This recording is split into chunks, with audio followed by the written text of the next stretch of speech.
Justin, I know after your last fight, you said you want to get the nose fixed up and everything, and then you wanted to let that heal and sort out before you got this fight. But now that that's all healed, you have the name with Fiziev. How has camp been, and what are the emotions now 3 days before the fight? Yeah, it's been great. I mean, anytime you get here, start getting this close to a fight, you know, the intensity of all the workouts, you know, the excitement in all the coaches, the excitement in the air is really something special. So, yeah, I'm excited for it. And Fiziev was a guy that had been calling your name quite a bit on your layoff. So when they came with you with Fiziev's name, did you go back and watch tape on him? What do you make of him as an opponent? Yeah, I mean, I watch all UFC fights, so I certainly have seen his fights. But, yeah, it's a big difference this camp is I really have been studying my opponent, you know, his fights, and trying to learn, you know, patterns that I can take advantage of.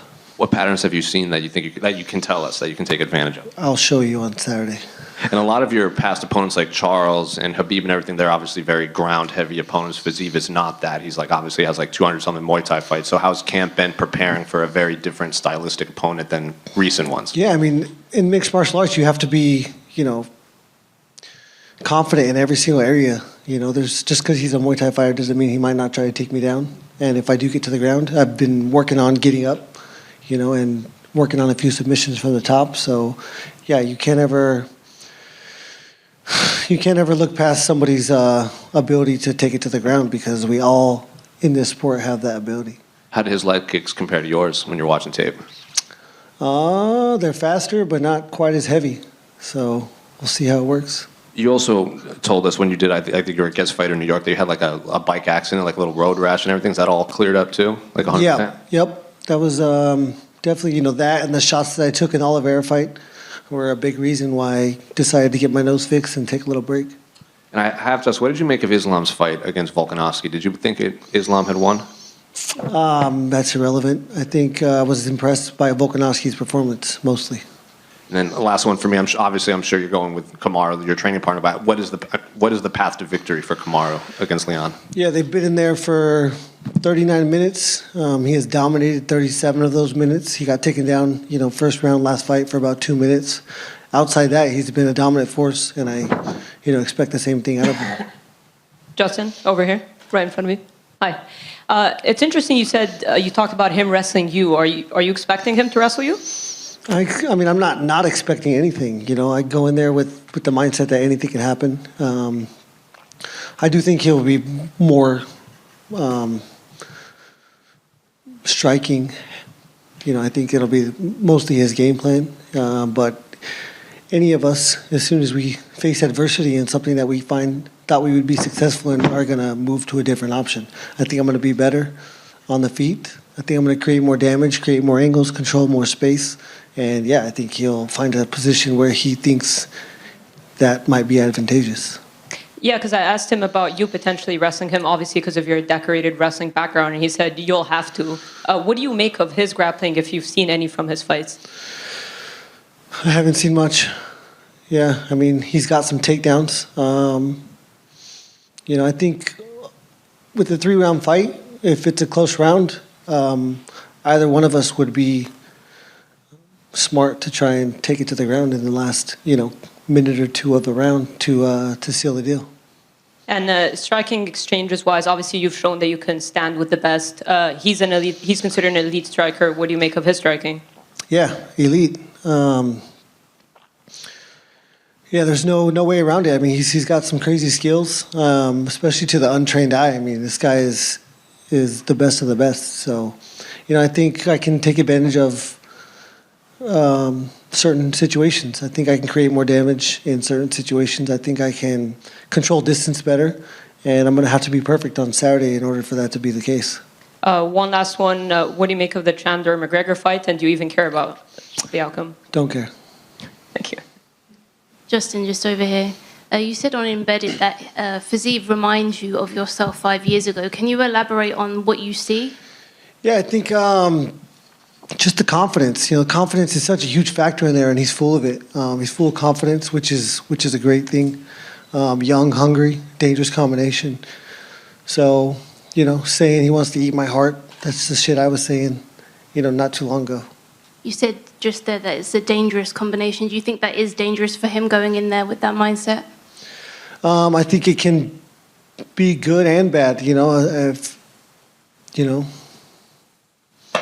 I think it'll prove to be good in situations, and I think it can be detrimental in situations. I don't think there's one way for anybody.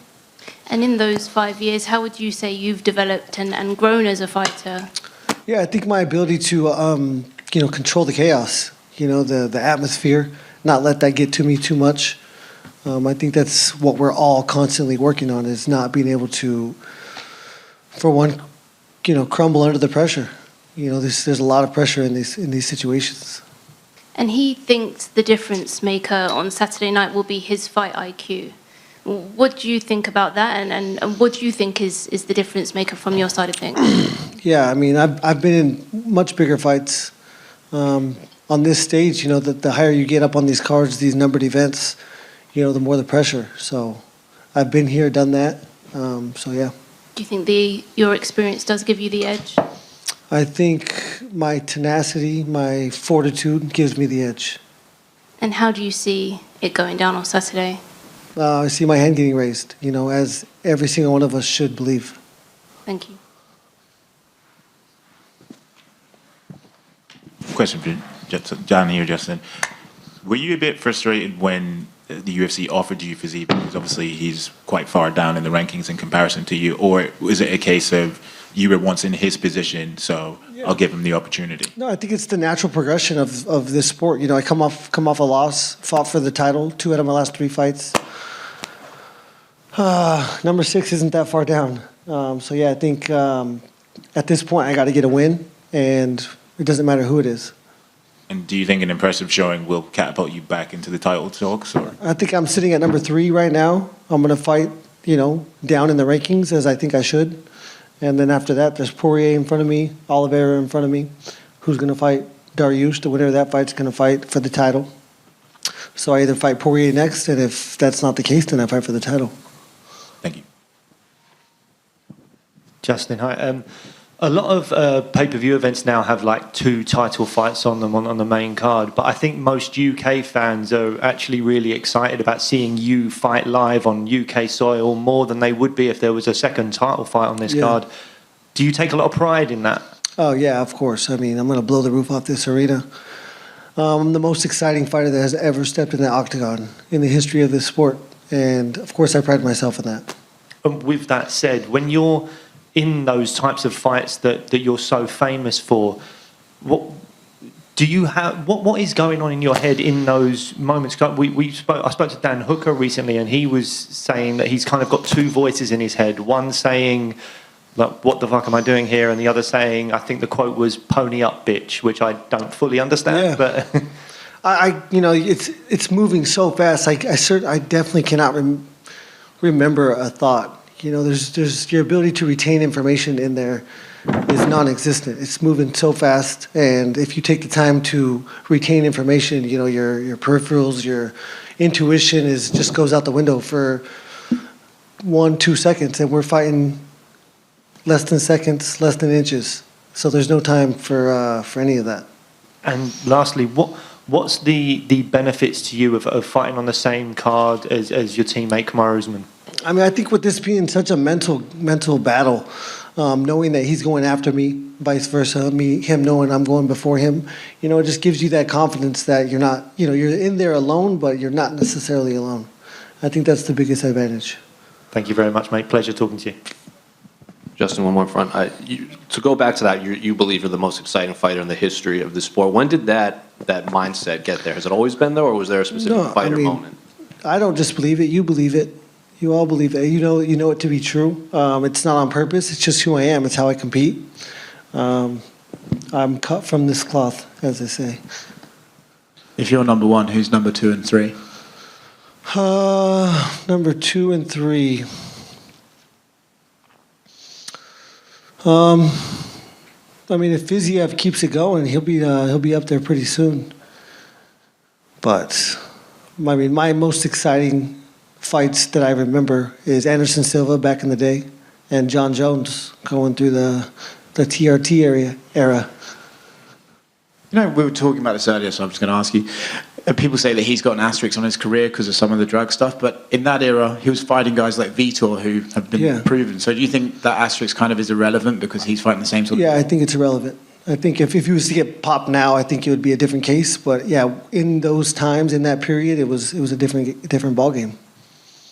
Just over here, just another one. You mentioned briefly about the Beneil Dariush and Charles Oliveira fight that's coming up. Obviously, you've been in there with Charles Oliveira. So how do you think he does against Beneil? Man, this game is so crazy. You know, anything can happen at any moment. I don't think he's going to, obviously Beneil's not going to be scared of the ground game. I think Beneil creates and causes a lot of damage.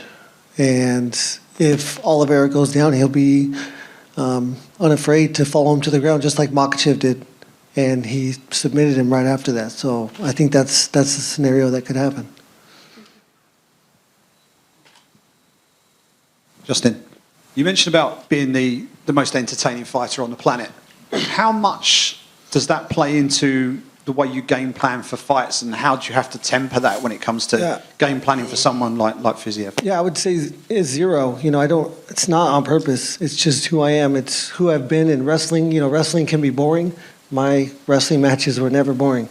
It's just the way it is. I don't know why. I can't turn it off. You've tended to use your wrestling as a device to keep the fight standing, where you can do the most damage and win the fights on the feet. Are we likely to see more offensive wrestling for you on Saturday? I'm not opposed to it, but we'll see. Great stuff. Thank you.